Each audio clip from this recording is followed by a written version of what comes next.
staying with first issues, we continue our conversation with Andante Chorus's strategist, Professor Dimakatso Polokelo. With all of that, there are costs that are associated, right, with trying to do what it is that you do, but at the same time, currently, you're not generating any profit. So one would wonder how it is you're able to keep up with the financial demands of having a choir group or managing or even running a choir group. Thank you very much for bringing this up, because the world needs to know. I want this to fall into the ears of the private sector especially. We survive largely because the government supports the creative sector. The government keeps inviting choirs to the national anthem. When there's independence, you would see a choir there. When there's anything, a choir is invited to sing the national anthem, and the government pays generously. It's been paying 10,000. And this year, the government increased that just one national anthem to 25,000, because the government of Botswana, through His Excellency, has made a commitment to support the creative arts. So we get money from the government gigs that we get called to, and from our own pockets. Choristers pay like a minimum of 150 pula a year subscriptions. And when there's anything like this, you see now the choir is rehearsing. We have a competition over the weekend. We had to call resource persons. There has to be camp. There has to be food. There has to be a pianist that we are paying.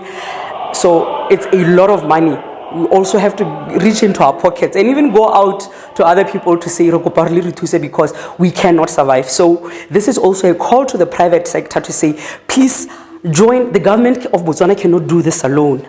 So the private sector, the foreign missions, and everyone else that can need to support the government of Botswana and join them so that they can support the creative artists, because the government alone cannot sustain us. Let's not focus too much on the financial challenges. I want to believe that, life is duality. There's the good and there's the bad. And right now I want us to focus on the good, the achievement that in the more than 10 years that the choir has been in existence, you have managed to achieve, right? And some that you are very proud to speak on. Maybe you could share with our viewer at this point.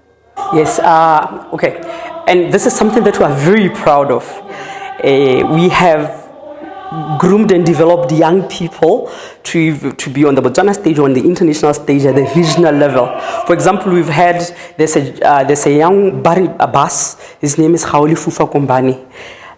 Through the Andante chorus, he was able to register for a singing competition, a soloist competition, and he won a scholarship and 50,000 pula. I think he went to even to study at, I think it's MCE. Yes, it's MCE. Now he's a teacher of music at one of the government schools.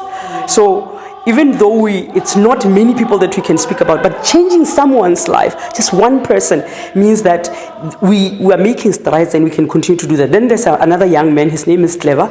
He's a baritone in the choir, he's a soloist, he's also a composer. He composes a number of songs that we sing in the choir and around. So we've also done the same for him, and he's competed in South Africa with other soloists, and in Botswana he's won as the best soloist of the year. So not only them, we have other young people who have developed as soloists, and we see them performing elsewhere outside of the Andante chorus, and the Andante chorus has developed them. So even though as we've said earlier, that we don't, outside of what the government is giving us, we don't really have a lot of financial support, the choir continues to make strides in seeing how we can improve the lives of the people, the young people who we have in the choir. Let us talk of the future. What is it looking like for Andante Chorus?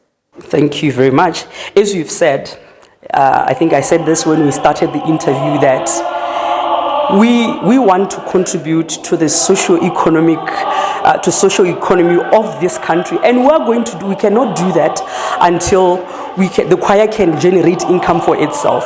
So through the different ways and with the different minds in the choir, we are sitting and looking at different ways that we can generate income through commercializing the choir, making sure that even the choir acquires some assets. As we've spoken about the performance hub that's in the choir strategy, that as we do these things, we believe that they will be able to sustain the choir and generate income. Not only generate income, we will even be able to have people who are hired.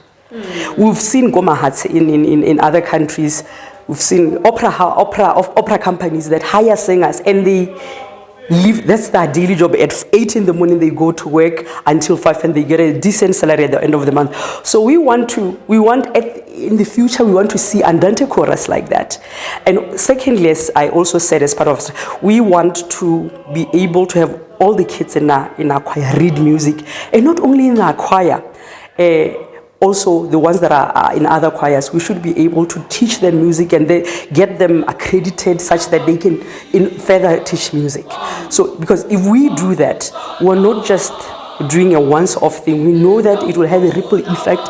They'll teach other people and they'll be able to even sustain themselves out of this choir.